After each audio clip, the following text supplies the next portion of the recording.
Everyone. Hello. Welcome back to my channel. Always so happy to find you here. I do upload on Mondays and Thursdays. So when you subscribe, you will be notified when I upload new content for your view. And of course, my pleasure. It is indeed my pleasure.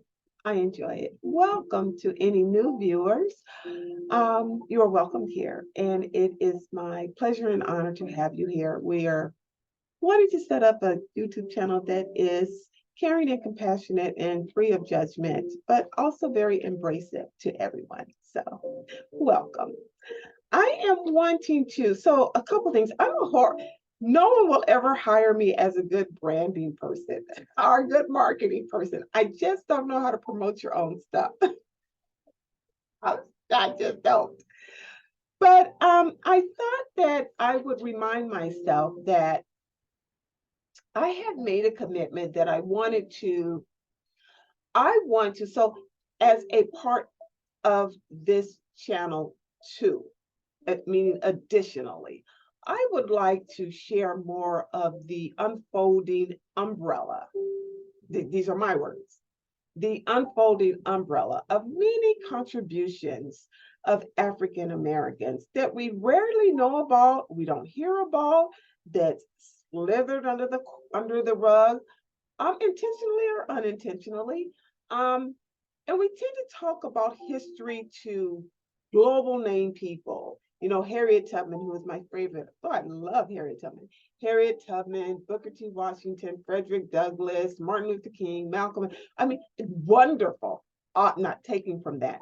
But there are so many great African Americans that rarely do we even know their names. So, as I mentioned earlier this year, um, for this year, someone bought me a calendar that I keep on my desk here. This is my home office, and it's tear off every day, and it gives you history information on Black progress, Black achievements, Black contributions, Black inventions, and I've just been enjoying it. I've been enjoying the discovery myself, so I'd like to share some of that with you today, and try to get myself on schedule of doing that at least once or twice a month. So today, as you can see, my old old Lakers championship. This was a championship from what, 20 something, I don't know.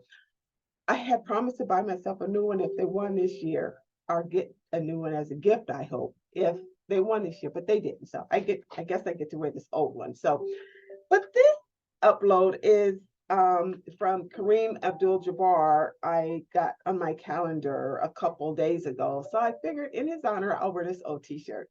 And it's about books, reading, and the library. So I figured I would try my arm at marketing my own stuff. So catch my books on Amazon.com at Page of the Machine here in Long Beach and Village Treasures here in Long Beach. That's all in my description box.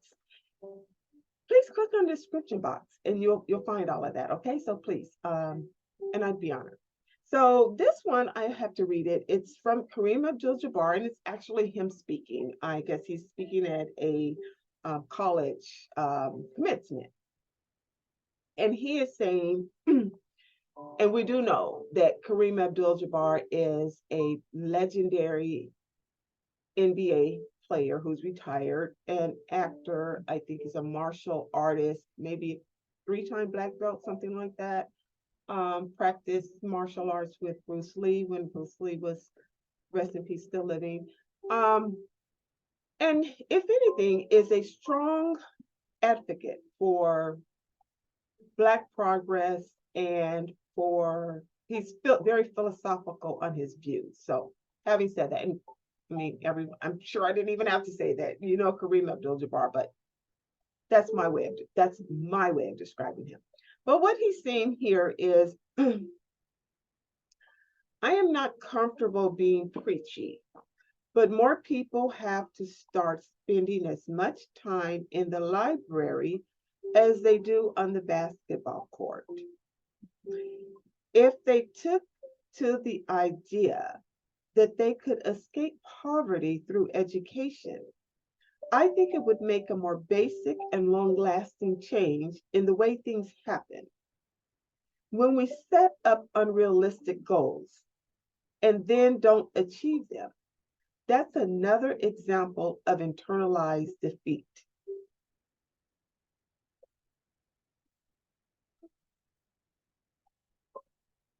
So again, when we set up unrealistic goals and then don't achieve them, that's another example of internalized defeat.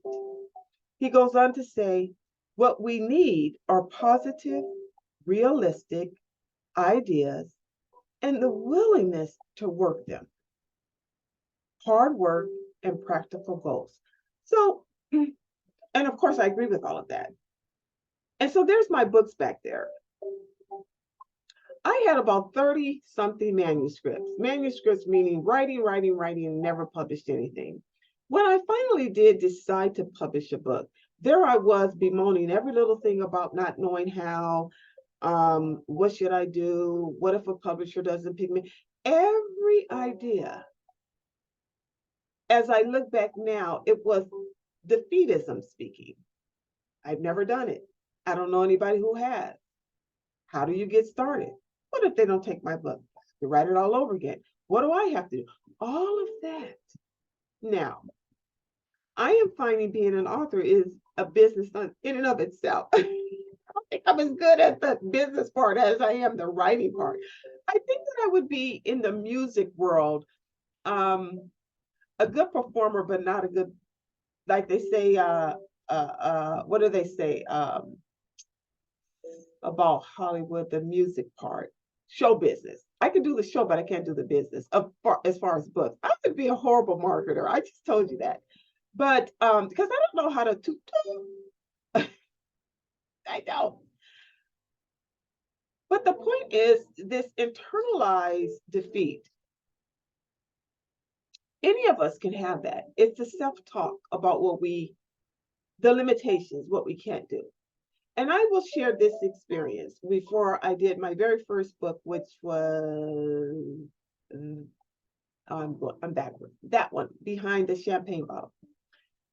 It turned out to be disastrous. Not the book itself, but the first go round of it. I was learning so much about paginations, the book formatting, the binder, the back, the illustration, the sizing, the paper.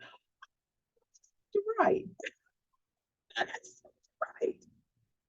So there's a lot more to it. And the point I'm making is when in this quote from Kareem Abdul Jabbar is, it will take hard work just for your most practical goals. Now, I will share this because I believe in sharing whomever poured into you.